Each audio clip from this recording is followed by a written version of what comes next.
The biggest issue in this special session, it's obviously redistricting, and it's likely things are headed back to court in more ways than one. The people of Utah have said year after year that they want fair maps.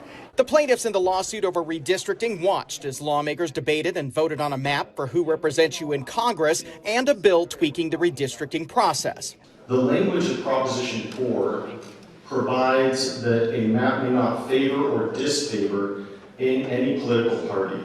And it asks that the best available data and scientific and statistical methods, including measures of partisan symmetry, be used to assess whether the redistricting map abides by that requirement. It applies 3 tests to determine if a map is fair, and that inspired some heated debate. Is there anything in here that says we have to put this into code, or is this something that we're just using our discretion to do?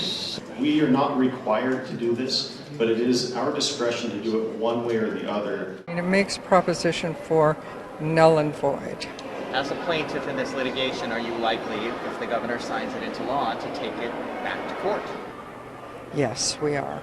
A judge ordered the legislature to draw a new congressional map after finding they improperly overrode Proposition 4. That's the citizen ballot initiative for independent redistricting. The legislature's redistricting committee voted to approve this map. And it complied with everything in Proposition 4 that we could find. And 2, when we applied legislative priorities around urban-rural split, around possibly spreading as much military and also federal lands amongst the districts, Map C tended to rise to the top. But Democrats on the committee say it isn't a fair map. And none of the 5 maps that were proposed by the majority show a competitive Democratic district.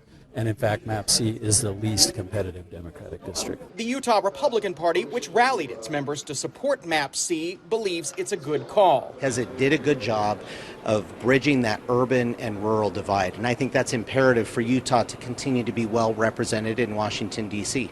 Beyond redistricting, lawmakers also passed other big bills. There were some dealing with voter records, who picks the Chief Justice of the Supreme Court, and a big one letting the state make snap decisions on the Great Salt Lake berm, which divides the north and south arms of the lake.